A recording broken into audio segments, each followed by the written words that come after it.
Tyler, I want to dance. Are you related? Make that effort.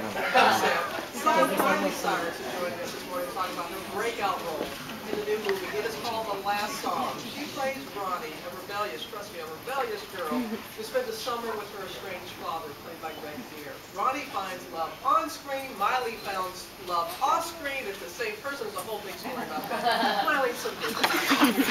You are adored and loved by your fans. Everybody really enjoys it. This is a new role for you, seeing you play in this role as Ronnie. And even though it's called The Last Song, we don't hear you sing. Right, which I think is really interesting.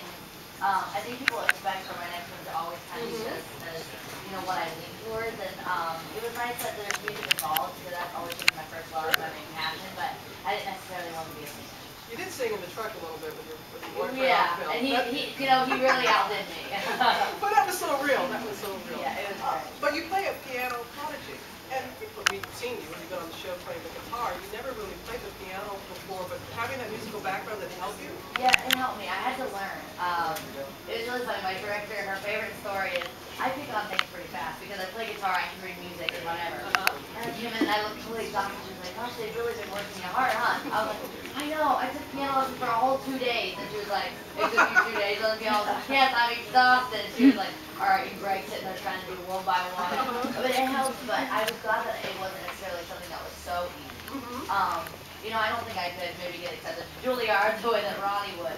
But I got the basics down, and it just made me feel more comfortable. Yeah, and you can tell that you knew what you were doing, because you can't fake that. No, I felt really comfortable. They really, I've never been like hit in the back for this. That's great. Get your wrist like this, and so they were like, you know, really making sure I looked as much as I, you know, as much as I sounded. Let's talk about Greg. You're talking about Greg Beer, who plays your father.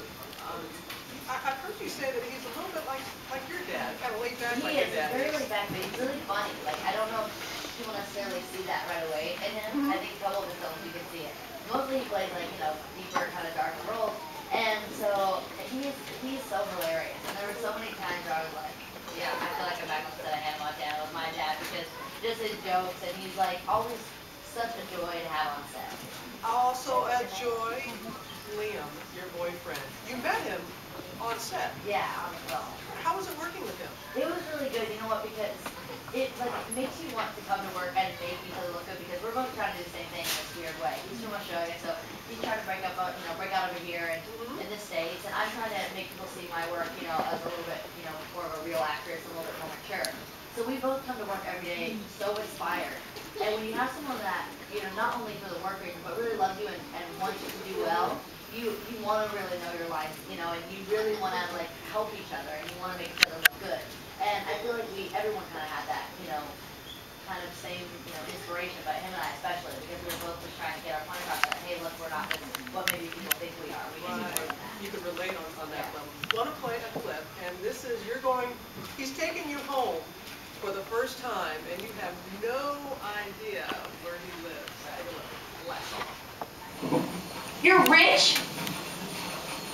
Will, you told me that your dad owned a brick shop. He does. He just happens to own 300 more just like No, I'm not going to do it. Not looking like this. What if somebody sees me? Let go. No. Let go. You let go.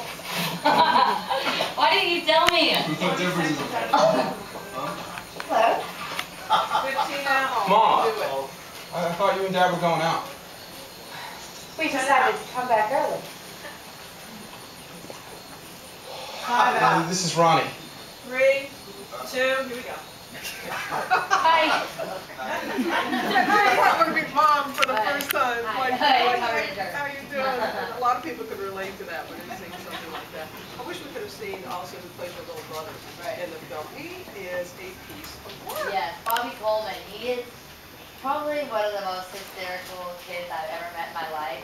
This kid will do anything for $5. So I got him to do so many pranks while I was on set. And by the end, I was thinking like, okay, like $5. And then one time I was like, all right, I'll give you like $20 if you'll do something. And sometimes it was like, just go away, or, you know, do this or that. Let me be alone for a second. And so by the end, he literally had like a receipt for me. And it was like $80. I was like, how did I owe you $80? So by the end, he was like, yeah. And I was like, no, it's so funny. I'm like, you know what, it was like, whatever. committee, but it was so funny the way he really kept up with his little like tally. Oh with yeah. her brother. Katie said that at one point you even asked him like, hey, go see if Liam likes me. Yeah, I $5 paid to him $10 to go ask Liam if he liked me. I was like, I don't really like you, I need details, so I need you to get all the mushy stuff. And he was like, okay, he came back and he goes, $10, I gave him money, he's like, he liked you. I was like, I already knew that, Torque. I want to know what, like, the rest of the story. I was like, get him to say other things, so he was like, $5 to go back. I was like, because you didn't get the first mission done.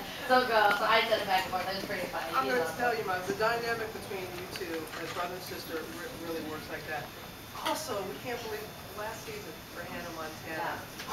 What's it like for you to be saying goodbye to this chapter in your life? It's bittersweet, but you know what? I do keep saying to myself every time we'll be on set, and it's been kind of hard because I feel like there's a lot of opportunities that I've had to miss because I've always been on set. But now it's like, oh my gosh, I'm not gonna have this to fall back on, and it makes me a little bit nervous. But anytime we're kind of thinking those thoughts, or oh, I can't wait to see, or you just gotta think like we've been doing this for 5 years. So of course sometimes we get exhausted, and it's like okay, the same rhythm, a little bit repetitive and whatever, but.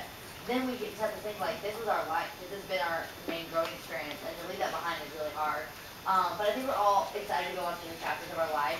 But it's definitely gonna be weird not to have that like security blanket and have that thing that is so easy to fall back on, and it's given me such a great start. It's always tough to leave your comfort zone. Yeah, definitely. Yeah, but Miley, thank you so much. Thank you so I much. know you can be back from time to time. We'll have to say goodbye to you. And Liam is coming by, near coming by this week. Yes. Anything you want us to tell Liam? Oh, I'm sure you It'll be fine.